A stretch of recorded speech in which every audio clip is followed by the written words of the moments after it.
In the spotlight this morning, a show business career over 5 decades in the making.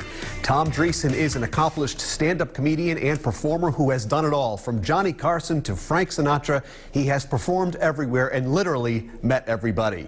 His new book, Perfect for the Holidays, chronicles his career path and features endless entertaining stories. So, from his home in Los Angeles, I recently caught up with him over Zoom for a wide-ranging interview that was so colossal, just dripping with show business energy, that it needed to be 2 parts. So here now is part 1 of my chat with one of my favorites, Tom Dreesen, and I love this, guys. It opens up with some of his fond memories of Rhode Island. Tom, it's great to see you. Thank you so much for being with us today. I'm happy to be here. Anytime I hear a voice from Rhode Island, it brings back a lot of warm memories for me. Yeah, let's talk a little bit about that. You know, when I first started corresponding with you, I was surprised. You actually have a connection to us right here in the Ocean State, don't you? Yeah, when I first came out of boot camp, and when I was a kid, I was 17 years old, and the day I turned 17, I went in the Navy, and after boot camp, my first station was Newport, Rhode Island, and I just love Newport. I love the ocean, and just it was so scenic, and I had never been to a place like that, so that was fun, and the people were so nice. And then I went from there, after being in Newport for a while, I went to Quonset Point, and stayed at Quonset Point for years, and performed. I was in a Naval Air Torpedo, and I was in a squadron, and then I served in a Marine Corps unit there. They were putting naval personnel being trained with the Marine Corps there for a while, and then I finally went aboard ship there on a USS Tarawa. That was our home port, Quonset Point, an aircraft carrier. So I had a lot of fun and all those, And one of my dearest friends in the whole world who passed away, he was from Pawtucket, Rhode Island. Yeah, Bill Sequeira, a Portuguese guy, and Portuguese American, and he took me all over, I just had so many friends and a lot of girlfriends too. Oh, well, I think actually some of them are actually on the call with us right now. Could we welcome one of them in? But let's talk here about, for you, obviously all roads kind of lead back through Rhode Island somehow for us, which is why we're so proud of the Ocean State. But for you as a performer, this pandemic, how have these last 8 months been for you? I bet it's been tough not being out there on the stage. I can't describe you. I've been a stand-up comedian 51 years, and for me not to have been on stage for like the last 10 months, I haven't been on stage since January, and that's, I've realized how much I loved it. I've always loved making people laugh. I wrote a poem many years ago that I'm not going to do for you, but it's called The Sound of Laughter. And the first line is, as far back as I can remember or shortly thereafter, I love to hear the sound of laughter. So for me not to be able to go on stage and perform, and I'm always writing new material, I'm always thinking funny thoughts, so I write them down, and you want to try them out, you want to do them. I love live performance so much. I love live comedy. And that kind of, in this moment right here, let's look back at some better times then and talk about your career. I mean, opening for Frank Sinatra to me has to be one of the dream showbiz gigs. And I've read all about you. I'm fascinated by your career. Can you take us back to how that relationship came about and how it really evolved? And it opened so many doors for you. And I know you have a million stories about that period of your life. Well, what opened doors for me, without a doubt, was the Tonight Show. In 1975, wherever you went in America, people say, what do you do for a living? You say, I'm a stand-up comedian. The next question out of my mouth was, oh, yeah? You ever been on Johnny Carson?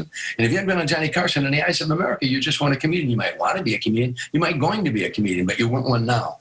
That was the stamp of approval. So I was with a comedy team, as you know, for 6 years. Tim Reed and I were America's first black and white comedy team. History shows we were the last.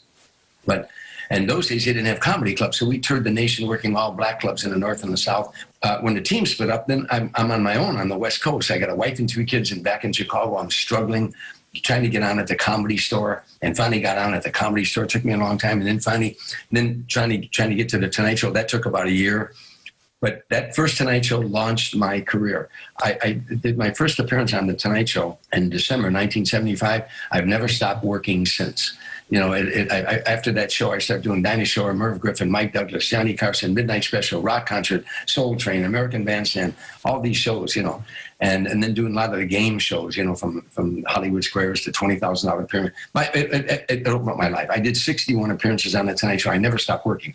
But that led me to Sammy Davis Jr., touring with Sammy. And then I toured with Sammy for 3 years. Then I started touring with Smokey Robinson, Natalie Cole, Gladys Knight and the Pips, Frankie Avalon, James Darren, and Mac Davis. And the reason why these these artist singers would hire me. In those days, if you had if you had a singer, you'd have a comic in front of that, or if you had a comics headline, you had a singer in front of that.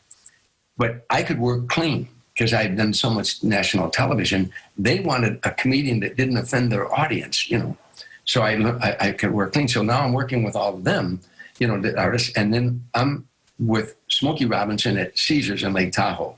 And next door at Harrah's is Frank Sinatra performing. And I was always a fan. When I was a little boy shining shoes on all the bars, he was on all the jukeboxes, So I'm a fan. So my show one night, to show you how fate would have it, I could have gone, I was working 7 days with Smokey at Caesars. I could have gone any night to catch Frank's show. And I knew the people at Harrah's, and I knew I could call and come right in. And because I had worked Harrah's many times, But I decided one night, I'm going to do it this night. I called over Harrah's. They said, come on over. Now, that night, I rushed off stage. I didn't even change out of my stage clothes. I'm running into the showroom at Harrah's because I wanted to catch Frank's opening. Frank created more excitement walking to the microphone than most people do with their whole act, So as I'm running into the showroom, the vice president of Harrah's Hotel is standing out in front with a big heavyset guy with a cigar. And the vice president's name was Holmes Hendrickson, and I had worked Harrah's many times. He called me over. He said, Tommy, come here. And I reluctantly went over because I didn't want to miss Frank's opening. He said, Tommy, this is Mickey Rudin. Well, I recognized the name. That was Frank Sinatra's lawyer. He said, Mickey, this is Tom Dreesen, and I think Tom would make a great opening act for Frank Sinatra. And the lawyer got a pained expression on his face like he heard it a million times. And he said, hey, kid. He winked at the vice president, but I caught the wink. He said, hey, kid, if I gave you a week with Frank, would you want more than $50,000? I said, Mr. Rudin, put it this way. If you gave me a week with Frank, would you want more than $50,000? And he broke up laughing. He said, I like this kid. And a week later, they hired me to go with Frank at the Golden Nugget in Atlantic City. And the second night I was with him, he and his wife Barbara took me out to dinner. And I can remember like it was yesterday. He set his knife and his fork down. He looked at me. He said, I like your material and I like your style. I'd like you to do a few other dates with me if you're interested. And I didn't say, let me check my calendar. I said, yeah. And it turned into 14 years of 45, 50 cities a year and a great friendship. I was a pallbearer at his funeral. I spoke at his funeral. And I miss him every day of my life. So many people do, and that and so many of your accomplishments chronicled in a great book, Tom, of course, Still Standing, My Journey from Streets and Saloons to the Stage and Sinatra. Hey, Tom, can you come back tomorrow? Can we continue this chat tomorrow and we can talk a little bit about the book? Oh, I'd like that, yeah. We'll put you up in a virtual hotel, and then we'll send a virtual limo for you, and we'll chat again tomorrow. Thank you. I think he loved the virtual pineapple I put out in the virtual green room. We have a link to Tom's book, Still Standing, My Journey from Streets and Saloons to the Stage and Sinatra on Roadshow.com right now. And don't forget, we will have part 2 of my chat with him tomorrow right here on The Roadshow.